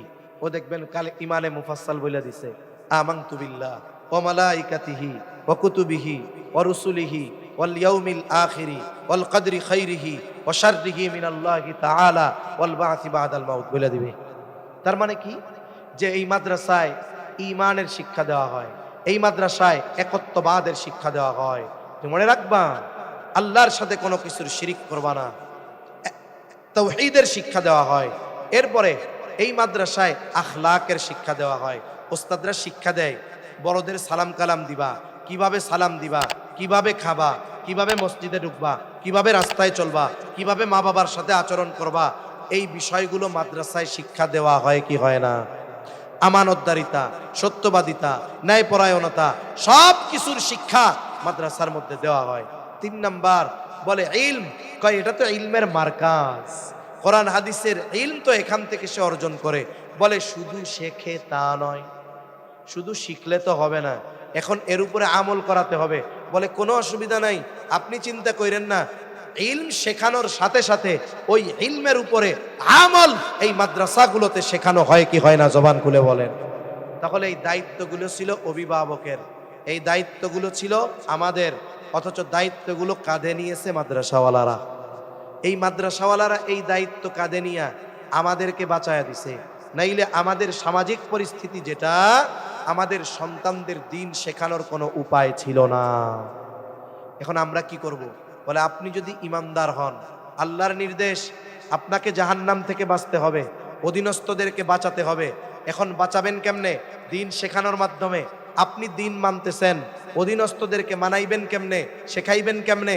বলে এই জন্যই এই মাদ্রাসা। আপনার সন্তানটাকে মাদ্রাসায় দেন। আপনি বলেন যে আমার তো হুজুর মন চায় আমি ডাক্তার বানাবো, আমার তো মন চায় ইঞ্জিনিয়ার বানাবো, আমার তো মন চায় ওরে দিয়ে ওই বিষয়ে ডক্টর পিএইচডি করাবো, তা হুজুর মাদ্রাসায় দিয়ে দিলে হবে? আমি বললাম হবে।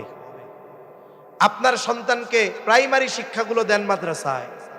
প্রায় মাদ্রাসার মধ্যে নুরানি ক্লাস 5 পর্যন্ত আছে, আছে না নাই কোন? এই 5 বছর ওই বাচ্চা যখন মাদ্রাসায় পড়বে, চ্যালেঞ্জ দিব, লিখে নিয়ে যেতে পারেন, ও পরিপূর্ণ ঈমান শিখবে, পরিপূর্ণ উত্তম আখলাক অর্জন করবে, সাথে সাথে সে ইলম শিখবে, যতটুকু ফরজ ওই 5 বছরে সে শিখবে, সাথে সাথে আমল শিখবে। তাহলে কি হলো? বলে যেটা জরুরি ছিল সেটা তার অর্জিত হয়ে গেল, ভিত মজবুত হয়ে গেল, ফাউন্ডেশন মজবুত হয়ে গেল। এবার তারে নিয়ে আপনি স্কুলে দিছেন, এই যে তার ভিত্তি হলো দিন, কি হবে? বলে ওইখানে হরেক রকমের ফিতনা থাকবে, হরেক রকমের মতবাদ থাকবে, সবগুলোকে পাশ কাটিয়ে এসে সামনে চলতে থাকবে। কিসের মতো? আমাদের দেশে একটা মাছ পাওয়া যায়, আপনাদের এলাকায় কি বলে জানি না, ওইটা কেদার মধ্যে থাকে, মাগার ওর গায়ে কেদা লাগে।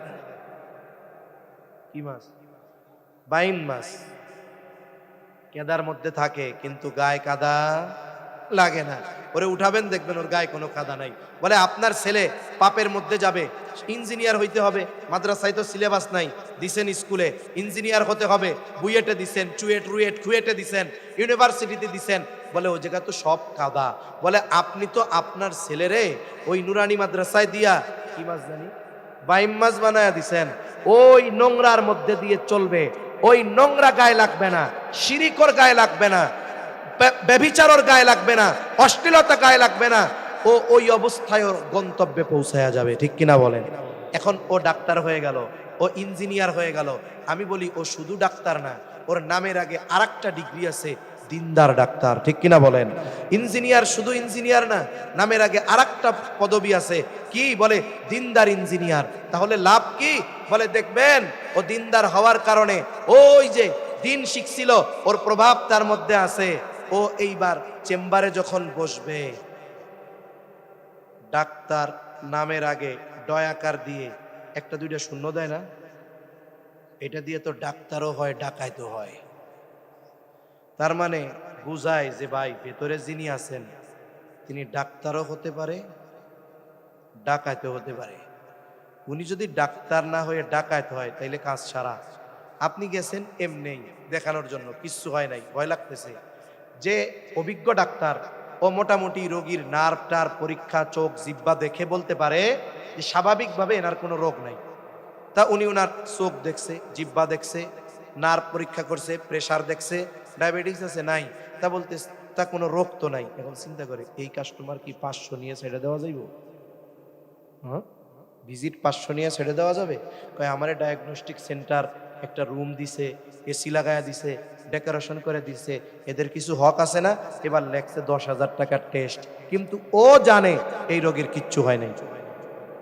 আবার ডায়াগনস্টিক সেন্টার কয়া দিছে, শোনেন 500 ভিজিট আপনি নিচ্ছেন, ঠিক আছে, অসুবিধা নাই, টেস্ট যা করাবেন 20% না 30%, 40%, 50% আপনার। এইরকম ডাকাত আছে না নাই? এরপরে কি করবে? টেস্ট দেওয়ার সাথে সাথে চিন্তা করবে কিছু ওষুধ তো দেওয়া দরকার। এইবার আবার আর এক চিন্তা মাথার মধ্যে, বাইরে রুগীর যত সিরিয়াল তার চাইতে ব্রিফকেস বাহিনীর সিরিয়াল বেশি। এখন বেক্সিমকোয়ালা আছে, স্কয়ারওয়ালা আছে, কি লিখবো? এনারা তো জ্বরের ওষুধ খাওয়ামো, লেখে সকালে খাবেন হলো এইস প্লাস, রাতে খাবেন হলো নাপা, আর দুপুরবেলা খাবেন হলো ওই রিসেট। তিনটাই কিন্তু নাপা, জ্বরের ওষুধ। এইবার বাইরে আসা মাত্রই একজন ফটো তুলবে, ও কবে না ঠিক আছে আমার নাপা লেখছে রে। ও বলবে কি যে না না না আমার রিসেটও তো লেখছে। ও আমার এক্স এক্স যে এক্স নাকি আছে না একটা এক্সপা এক্সপা এইচ প্লাস, হ্যাঁ এইটাও তো লেখছে। ঠিক আছে, কারণ ওই জায়গা থেকেও তো কিছু হাদিয়া আসছে। তাহলে কি হলো? ওনার যে আচরণটা হলো এটা ডাক্তারের আচরণ নয়, এটা ডাকাত আর কসাইয়ের আচরণ। কিন্তু যদি ওই যে দিন থাকে তাইলে ও বলবে আপনার কিচ্ছু হয় নাই, এই যে এইগুলো একটু ভিটামিন টিটামিন খাইয়েন, জানগা, কোনো টেস্ট মেস্ট লাগবে না। কেন হইল? কয় ওর মধ্যে দিন আছে এই জন্য। না, অনেক মানুষ জীবনের শুরুতে খারাপ থাকে, আল্লাহ তাআলা ওই যে হেদায়েতের মালিককে হয়তো জীবনের এক সময় আল্লাহ পরিবর্তন করে দেয়, এটা হতে পারে। কিন্তু স্বাভাবিক বিষয়ের কথা বলতেছিলাম, আপনার ছেলে ইঞ্জিনিয়ার, আমাদের দেশে কিছুদিন রডের বদলে বাঁশ পাওয়া যাইতো, যাইতো কি যাইতো না? খুইটা মুইটা দেখে যে বিল্ডিং এর কলাম দিয়া তুইছে বাঁশ দিয়া, কি অবস্থা! তা আপনার ছেলে যদি ইঞ্জিনিয়ার হয়, বালু ভেজাল দিবে না, কম বেশি করবে না, ওই রকম বিল্ডিং করবে না, বাঁশ দিবে না, বরং ও চিন্তা করবে এই দায়িত্ব আমার কাছে আমানত, আল্লাহ আমাকে দেখতেছে, উল্টাপাল্টা করা যাবে না, আমানতদারিতার সাথে দায়িত্ব পালন করবে। ঠিক কিনা বলেন? আর যদি ওই দিক দিয়ে মাদ্রাসায় পড়ে হাফেজ আলেম হয়ে যায়, তাহলে কি হলো? বলে এই সন্তান জেনারেলে হইছে কিন্তু দিনদার, তো এর কারণেও আপনি দুনিয়ায় সম্মানিত হবেন, আখেরাতে এর কারণে ধরা খাবেন না। শুনেন, বুঝেন, কিন্তু সন্তানকে দিনদার বানাইছেন, সন্তান ডাক্তার ইঞ্জিনিয়ার হইছে, আপনার চেষ্টায় কোনো ত্রুটি নাই, তাইলে এই সন্তানের কারণে দুনিয়ায় সম্মানিত হবেন, আখেরাতে ধরা খাবেন না। তবে ছেলেটারে যদি হাফেজ বানান, ছেলেটারে যদি আলেম বানান, তাইলে দুনিয়ায় তো সম্মানিত হবেন, আখেরাতেও সর্বোচ্চ সম্মানিত হবেন। ঠিক কিনা বলেন? হাফেজে কোরআনের মা হইছেন, বাপ হইছেন, হয়তো হাফেজে কোরআনদের আজকে পাগড়ি দেওয়া হবে, বাপদেরকে দেখানো হবে, বলে ওটা হলো আখেরাতের মঞ্চে যা হবে ওটার ট্রায়াল ভার্সন। বুঝেন নাই? এইখানে দেওয়া হইতেছে, বাপরে হয়তো টুপি দিবে, ছেলেরে হয়তো পাগড়ি দিবে, কিন্তু ওই দিন তো আল্লাহ তাআলা হাফেজরে বলবে, এই ইকরা ওয়ারতাকি ওয়ারাত্তিল কামা কুনতা তুরাত্তিলু ফিদ দুনিয়া ফাইন্না মানজিলাকা ইনদা আখিরি আয়াতিন তাকরাউহা। আরে তুমি দুনিয়ায় যেমনে তারতিলের সাথে পড়তে থাকো, পড়ো পড়ো পড়ো, যেখানে গিয়ে তোমার পড়া শেষ তোমার অবস্থান ওই জায়গায়। সুবহানাল্লাহ বলেন। মনে করেন দুনিয়ায় আপনার এক ছেলে বিসিএস ক্যাডার, তিনি এখন যে কোনো এক মন্ত্রণালয়ের জয়েন্ট সেক্রেটারি অথবা উনি উপসচিব অথবা সচিব হয়ে গেছেন, কিন্তু বাপ তার লিখতে কলম ভাঙে। তার মানে এই ডিজিটাল জামানায় ওনারে যদি কয়েকটু নাম লিখে সিগনেচার দেন, কালাকালি নাই, টিপসই মারে আর কি, নিজের নাম লিখতে পারে না। কিন্তু সচিব তো ঢাকা শহরে বিশাল এক অ্যাপার্টমেন্ট দিয়ে থাকে, একেবারে ল্যান্ড ক্রুজার গাড়ি তার আছে, হায়ার লেভেলের সর্বোচ্চ ফ্যাসিলিটি তারা পায়। এখন বলেন তো গভর্নমেন্ট কি বলবে যে সচিব সাহেব আপনাকে যেই 2 তলা ডুপ্লেক্স বাড়ি দিলাম, একেবারে ব্র্যান্ড নিউ 5 কোটি টাকার ল্যান্ড ক্রুজার দিলাম, কিন্তু আপনি এই গাড়িতে আর এই বাসায় আপনার কৃষক বাবাকে আনতে পারবেন না, এটা কি কেউ বলবে? বরং ওই সচিবালয়ে যখন ছেলের সাথে বাপ ঢুকবে, একেবারে দারোয়ান থেকে যখন পরিচয় জানবে যে সচিব সাহেবের বাপ, সব কিছু বাদ দিয়া, পারলে পোলারে স্যালুট বাদ দিয়া বাপ রে 14টা মারবে। ঠিক কিনা বলেন? যখন এক একজন ঢুকবে জানবে যে সচিব সাহেবের বাপ, উপসচিব দাঁড়ায় বলবে চাচা যান এইখানে বসেন, এইখানে বসেন, এইখানে বসেন। অথচ বলেন তো ওই চেয়ারে বসতে উপসচিবের কি ফাড়া গেছে সে জানে, অথচ ওই যে লিখতে কলম ভাঙ্গে ওই বাপ সুন্দর মতো এক লাফে গিয়া সচিবের চেয়ারে বৈশা পা দুলাবে আর কবে চা দেয়। ঠিক কিনা বলেন? এই যে অশিক্ষিত বাপ ওই জায়গায় যাওয়ার যোগ্যতা পেল কেন? জাগতিক হিসাবে সন্তানকে লেখাপড়া করাইছে, ওই পর্যন্ত পৌঁছাইছে, দুনিয়ায় সম্মান পেয়েছে। বলে হ্যাঁ হ্যাঁ, ছেলে তো আপনার 6,000 তালা উপরে, আপনি তো হাফেজ না। বলে তাতে কি হইছে? আপনি ছেলেরে যে হাফেজ বানাইছেন ওই 6,000 তালা উপরে আপনি আপনার ছেলের সাথে থাকবেন। সুবহানাল্লাহ। তার মানে কি হলো? দুনিয়াতেও অনেক বাবা সন্তানের কারণে মর্যাদা পায়, আখেরাতেও অনেক বাবা সন্তানের কারণে সম্মানিত হবে, মর্যাদা পাবে। দুনিয়াতে অনেক বাবা ভালো মানুষ সন্তানের কারণে অপমানিত হয়, আখেরাতের ময়দানে অনেক নেককার বাবা সন্তানের কারণে সর্বোচ্চ অপমানিত হবে। ঠিক কিনা বলেন? এজন্য সম্মানিত উপস্থিতি, আমাদের সন্তানদেরকে দ্বীনের উপরে গড়ে তোলার দরকার আছে না নাই? সময়ের সাথে সাথে মানুষ সচেতন হচ্ছে, এখন তারা বুঝতে চেষ্টা করতেছে আমার সন্তানদেরকে যদি ন্যায়পরায়ণ, আমার সন্তানদেরকে যদি নেককার বানাতে চাই, আমার সন্তানদেরকে যদি আদর্শ নাগরিকে পরিণত করতে চাই, আমার সন্তানকে যদি সুনাগরিকে পরিণত করতে চাই, বুড়াকালে যদি আমি ওই বৃদ্ধাশ্রমের ভাত না খাইতে চাই, তাহলে আমার সন্তানরে যা বানাই না কেন আগে আমার সন্তানকে দিনদার বানাতে হবে। ঠিক কিনা বলেন? এই সচেতনতা সময়ের সাথে সাথে সর্বশ্রেণীর মানুষের মধ্যে আসতেছে, আলহামদুলিল্লাহ। আবার একদল কিন্তু পেছনে লেগে গেছে। একদল লাগছে কেন? বলে প্রাইমারি স্কুলের ছাত্র কইমা গেল কেন? এখন একটা হলো ক্রিয়া আর একটা হলো প্রতিক্রিয়া। আমরা প্রতিক্রিয়া নিয়ে লাফাই, কিন্তু উচিত ছিল ক্রিয়ার ব্যাপারে সচেতন হওয়া। ঠিক কিনা বলেন?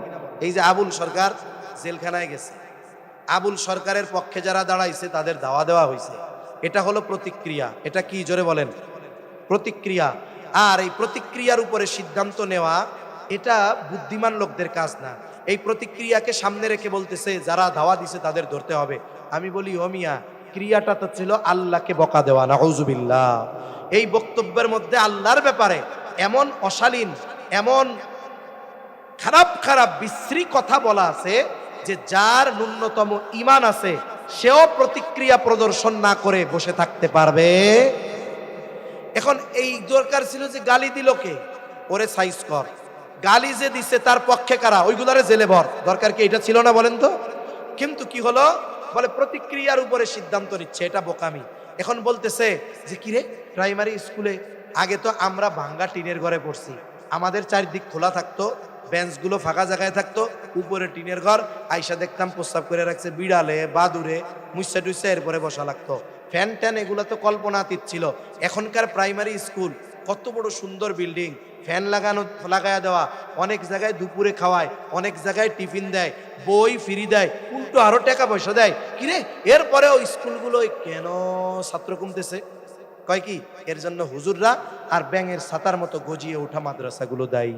নাউজুবিল্লাহ কন। তার মানে তোমার ছাত্র নাই কেন, এইটা আগে বাইর করো। কেন নাই? তুমি পোলাপানরে নিয়ে ছোট ছোট বাচ্চাদের সমকামিতা শেখাবা, ট্রান্সজেন্ডার শেখাবা, ইসলাম বিদ্বেষিতা শেখাবা, আর মুসলমানের সন্তানেরা ঈমান হারা হওয়ার জন্য ওই জায়গায় দিবে, এটা কেমনে ভাবো? ঠিক কিনা বলে? তোমাদের যেই কারিকুলাম আছে ছুঁড়ে ফেলে দাও। আমাদের নুরানি মাদ্রাসার কারিকুলামগুলো দিয়ে দাও প্রাইমারিতে, আমাদের শিক্ষকগুলোকে দিয়ে দাও। আমরা চ্যালেঞ্জ দিয়ে বলতে পারি মাদ্রাসাও ভরপুর থাকবে, তোমাদের স্কুলগুলায়ও নতুন নতুন ভবন ছাত্রদের জন্য বানানো লাগবে। ঠিক কিনা বলেন? তোমরা কারিকুলাম ঠিক করো, সাথে সাথে যারা পড়াবে তাদের ঠিক করো। দেখবা ওই যে বিল্ডিং বানাইছো কাজ হবে না, আরো বিল্ডিং বানানো লাগবে। ঠিক কিনা বলেন? এজন্য সম্মানিত উপস্থিতি, আমাদের সন্তানদের দিন শেখানোর দরকার আছে।